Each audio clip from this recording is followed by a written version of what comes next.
I am talking to you from the past. Not the distant past, but the past of several hours ago. Right now, it is approximately 6:17 a.m. When you see this video, it will be later this afternoon in the future. Enjoy your visit from the past. I'm not exactly sure what I'm talking about right now. I was up with my 5-year-old a lot last night. He was sick and he threw up, and it was a lovely evening. And as such, I got up early and drove in here to record these little videos for you. And usually, when you have me in class, I've had about 85 ounces of coffee in me. And as of right now, I've only got, I would say, 10 to 11 ounces of coffee in me. So if I'm a little off my game, that's the reason why. It was a long night and not enough caffeine this morning. Anyway, here's the plan for today. I'm just going to kind of talk you through the reading. Tomorrow in class, we will be having a work day, and I'll pass out your next writing assignment on the Scarlet Letter. And for that one, it's going to be a little bit more involved than the Crucible one. And I've kind of talked to you about this, but I'm going to give you a thesis statement and a couple quotes from one of the chapters. And if this was the paper you're going to write, explaining how those quotes help prove the thesis that I give you. So tomorrow you'll have computers, and it'll be a full work day. Yeah, so if you could open up your books, I'm just going to talk through this version of the book. I'm not going to give 4-page numbers for everything I talk about because I don't have time to do that. And I don't think you want to hear me say on the red book, page 37, in the black book, page 42, in the hardcover book, blah, blah, blah. You know what I'm saying? So anyway, chapter 22, if you could open up, and it's right away in the beginning. This isn't going to work, so I'm just going to give you page numbers. Just do the best you can. Page 225. In talking about the procession, this is before Dimsdale gives his big election day speech, and this is kind of some more background information. We get a lot of description here, as we did in chapter 21, about the procession and about the election itself and the festivities that go on. And a lot of the descriptions, even though they get pretty long and drawn out and boring, are generally, a lot of them are kind of mocking. For instance, it talks about the clothing that people wear back then, and it said on 225, it said, it was an age when what we call talent had far less consideration than now, but the massive materials which produce stability and dignity of character a great deal more. Basically what it's saying, and if you remember back when Hester was it was talking about Hester making clothing for the powerful, wealthy people in town, most people in Puritan town wore very simple clothing, but the powerful people on top in the book wore very fancy clothing. And here it's just saying that, the thing that made the people rise to the top is not necessarily talent or intellect, but the show, right? They wear the fancy clothes, which gives them the impression of the authority, and then they have that authority. Going on a little bit to the next page, 226, at the top of the page. This kind of carries that thought on, and it talks about some of the previous rulers, Bradstreet, Endicott, Dudley, Bellingham, and their compeers, who were elevated to power by the early choice of the people, seem to have been not often brilliant, but distinguished by a ponderous sobriety rather than an activity of intellect. And when you think back to the governor in this book, right, who was talking to Hester, and the magistrates, it doesn't necessarily seem that they are very, very brilliant people, but they are calm and they are serious, and as it says here, they're sober. So not necessarily not just drinking, but sober in all of their activities, right? Very serious and down to earth about things. And you could see that in the punishment the governor gave and the way the magistrates reacted to what Hester did. Going on, so Dimsdale, after staying up writing that one of his most powerful speeches, is walking almost in a celebratory way. He's walking with a lot of energy. If you remember, before he walked into the forest with Hester, he was very weak and walking very slowly. And now, it says, it was the observation of those who beheld him now that never, since Mr. Dimsdale set foot in the New England shore, had he exhibited such energy as was seen in the gait and air with which he kept up his pace in the procession. There was no feebleness of step, as at other times. The frame was not bent, nor did his hand rest ominously upon his heart. And Hester sees him walk by, because at this point, Hester's standing near where she stood at the scaffold. She's still wearing the Scarlet Letter. She's still got the punishment. Pearl's running around, and she's feeling really nervous and anxious about this whole thing, right? She's hoping the plan goes off. They're going to try to get on the boat, blah, blah, blah. And he walks by looking better than he's ever looked before, and she even feels a bit of resentment. The bottom of 227 it said, and thus much of the woman was there she could scarcely forgive him, least of all now, when the heavy footstep of their approaching fate might be heard nearer, nearer, nearer. For being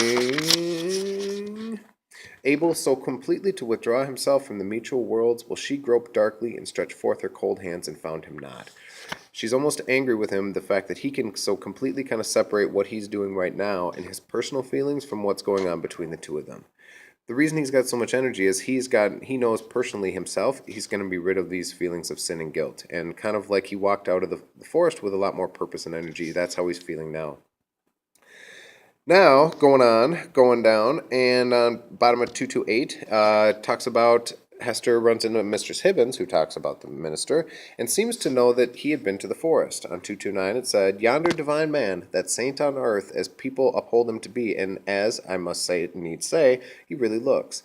Now, who, now, that saw him pass in this procession, would think how little while it was since he went forth out of the study, chewing a Hebrew text of scripture in his mouth, I warrant, to take an airing in the forest. So, remember she had asked Hester to go out to the forest to meet the devil?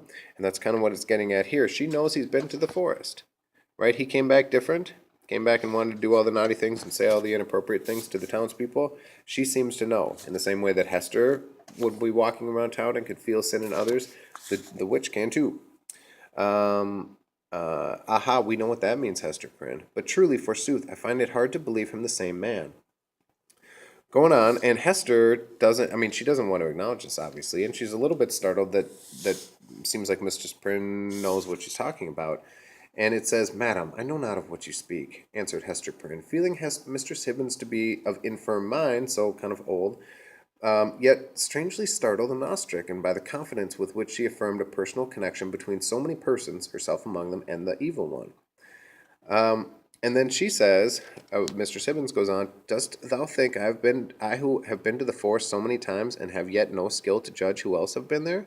Yea, though no leaf of their wild garlands, which they wore while they danced, be left in the hair, I know thee, Hester, for I behold the token.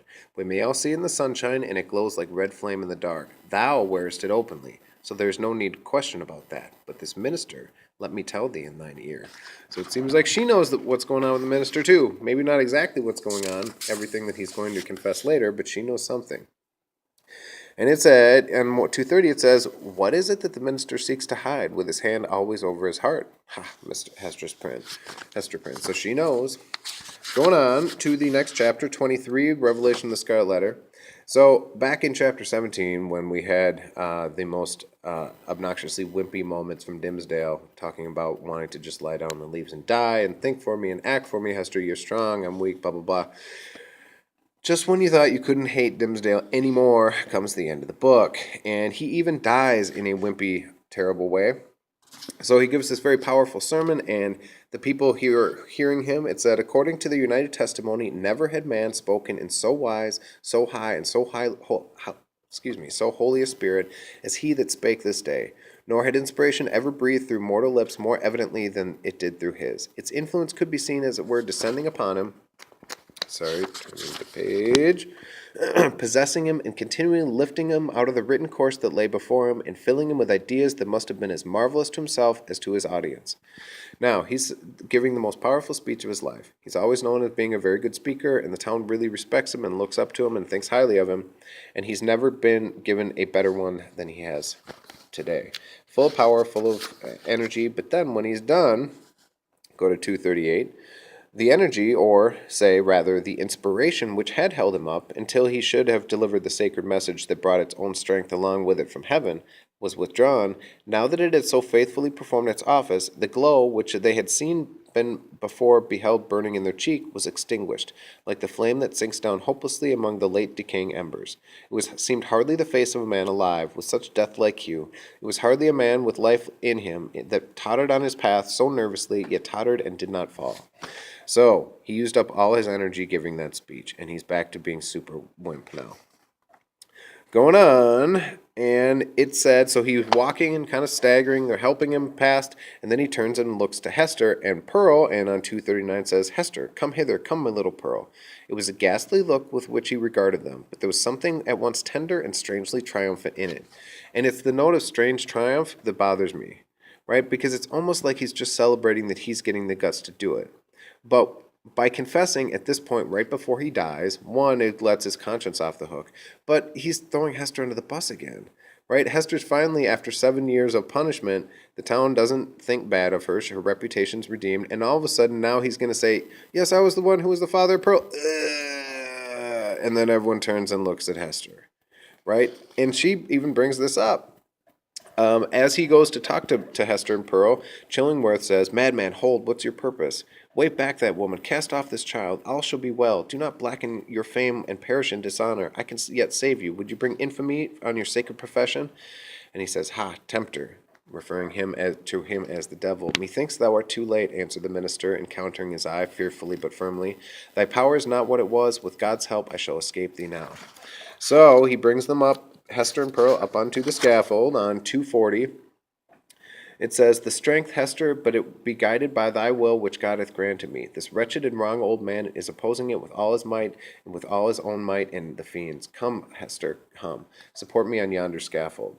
Chillingsworth calls him out, and he said, "This is really the only thing that you could have possibly done to escape me." And Chillingworth said, "Hadst thou sought the whole world over, there is no place so secret, no high place, nor lowly place, where thou couldst have escaped me, save on this very scaffold. Because the only way that Dimmesdale can escape Chillingsworth is when he admits it." And he finally does it here. Now, Dimmesdale's really excited by this. He's got that note of triumph in his voice because he feels like he's finally got the guts to do it, and he's feeling great and everything's super. And he says, "Is this not better," murmured he, "than what we dreamed of in the forest?" And Hester's freaked out because she knows what could happen to her, and she says, "I know not, I know not," she hurriedly replied. "Better? Yea, so we may both die, and little Pearl die with us? For thee and Pearl, be it as God shall order." "Thanks." So she says, "I don't know if this is better, but if it means I'm going to die and you're going to die and Pearl's going to die," and then he just says, "Well, if you and Pearl are going to die, that's what God wants." "Thanks, Dimmesdale." And it said, "God is merciful. Let me do now for the will with which he hath made plain from before my sight. For Hester, I am a dying man, so let me make haste to take shame upon myself." Then he goes up and he rips his shirt open. And it says on 242, "The shadow of what he bears on his own breast, and that even this, his own red stigma, is no more than the type of what is seared in his inmost heart. Stand any here that question God's judgment on a sinner, behold, behold, a dreadful witness of it." Then he rips his shirt open, and even this, people aren't entirely sure what they saw. And in bottom 242, this is the only kind of good thing he does, and this is exactly what Pearl needed him to do. He says, "My little Pearl," he said feebly, and there was a sweet and gentle smile over his face, as if the spirit sinking into deep repose. "Nay, not—" Whoa, it got dark, and yikes, that scared me. Anyway, now that the burden was removed, it seemed almost as if it would be sportive with the child. "Dear little Pearl, wilt thou kiss me now? Thou wouldst not yonder in the forest, but now thou wilt?" Pearl kissed his lips, and a spell was broken. Now, this is what she needed. She just needed him to admit that he was the dad. And she says, "Hester," said the clergyman, "farewell. Shall we not meet again?" whispered she, bending her face down close to his. And just when it didn't seem that there was any possible way he could be worse, she says, "Surely, surely, we have ransomed one another with all this woe. Thou lookest far into eternity with those bright, dying eyes. Tell me what thou seest." She basically said, "We've given up everything for this. Now that you're dying, I want you to look into the future, see what you see, and tell me what you see." Because, she's really hoping that he's going to say, "We'll be together after this." And I think that might be all he needs to say. And he says, but he won't go that far, and he says, "Hush, Hester, hush. The law we broke, the sin here so awfully revealed, let these alone be in thy thoughts. I fear it may be that when we forgot our God, when we violated our reverence, each for other's soul, it was thenceforth vain to hope that we could meet hereafter in an everlasting pure union. God knows, and he is merciful. He hath proved his mercy most of all in my afflictions, by sending me this burning torture upon my breast." So he seems to indicate there was something on his breast, a letter. "By bringing me hither to die this death of triumph ignominy among my people. Had either bit of these agonies been wanting, I had been lost forever. Praised be his name, blah, blah, blah." And then he died. Now, remember how the book started with the rose bush? We started with the symbol and how the meaning of symbols can vary, and rose bush could mean this, and it could mean this, and it could mean this. Sorry for moving all over the place. Now, even his death functions that same way if we look at the end. And it said, after many days, when time sufficed for the people to arrange their thoughts in reference to the foregoing scene, there was more than one account of what had been witnessed at the scaffold. Most of spectators testified to having seen on the breast of the unhappy minister a scarlet letter, the very semblance of the flesh. Sorry, I'm getting a phone call. Of that one by Hester Prynne imprinted in the flesh. Her ignominious badge had begun a course of penance, which he afterwards, in so many futile methods, followed out by inflicting hideous torture on himself. So one possible interpretation is that he, as a way to punish himself, like when he used to whip himself when he would feel bad, carved this into his chest, or did some damage to his skin so that that was kind of imprinted in him. Or another possibility is old Roger Chillingworth, being a potent necromancer, someone involved with evil and witchcraft, had caused it to appear through the agency of magic and poisonous drugs. And there is a possibility that in one of the versions of the text we read, there's a little essay that describes how it's possible that Chillingsworth was poisoning him with atropine poisoning, which I think the plant was nightshade, and it's a plant that's common to that area, and it kind of speculated that if Chillingsworth had been trained by the native people, as he said he was, in herbs and roots of the area in terms of their medical properties, he likely would have known this. And a lot of the effects of atropine poisoning kind of match up with what happens with Dimmesdale, a weakness and a paleness and eyes dilating, and it kind of references where those things show up. But anyway, going on, others again whispered their belief that the awful symbol was the effect of the ever tooth of remorse gnawing from the inmost heart outwardly, and at least manifesting Heaven's dreadful judgment. So something pushing its way out of its heart, something gnawing its way out. And it would be similar to when Chillingsworth and Dimmesdale were in the cemetery, and Chillingsworth was talking about the plant, the black weed growing up out of the dead dude's heart. Going on to the next page, it is singular, nevertheless. So we got three different interpretations of people who saw something on his chest that they thought looked like a letter A, of ways that could have come about. It is singular, nevertheless, that certain persons who were spectators of the whole scene and professed never once to have removed their eyes from Reverend Dimmesdale, denied that there was any mark whatever on his breast more than a newborn infant's. Neither, by the report, had his dying words acknowledged, nor even remotely implied the slightest connection on his part with the guilt of Hester Prynne had so long worn the Scarlet Letter. By yielding up his breath in the arms of that fallen woman to express to the world how utterly nugatory is the choicest of man's own righteousness, after exhausting life in efforts of mankind's spiritual good, he had made his manner of death a parable. Okay, so we got a couple more explanations. Some people just said he didn't say anything, right? He didn't admit anything, and there wasn't anything on his chest. And my guess is these would be the same type of people who, if you remember when he went up on the scaffold in the dark and left his glove up there, and someone found it, and they said, yeah, what happened was that Satan snuck into your house, took your glove, brought it up on the scaffold, and left it up there to make you look bad.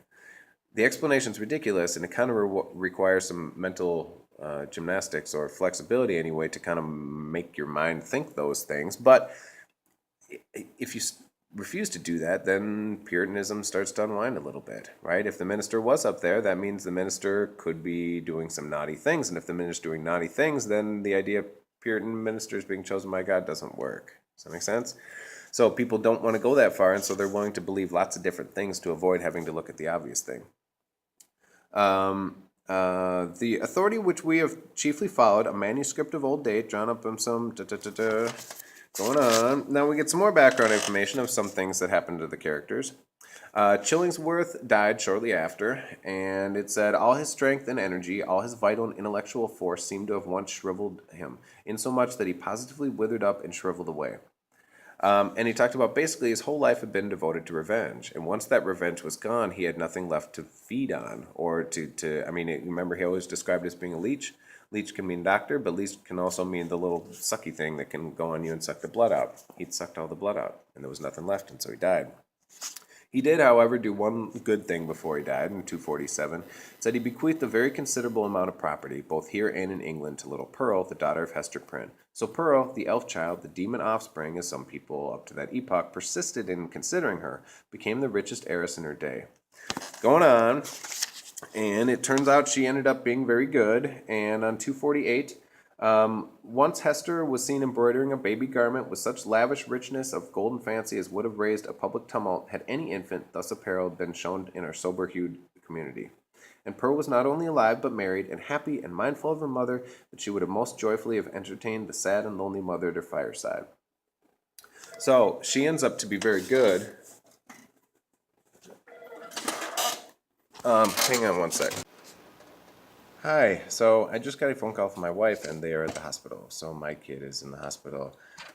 He's having some problems breathing. I think things are okay, but I'm just going to end this video now and go to the hospital. So I will likely talk to you tomorrow.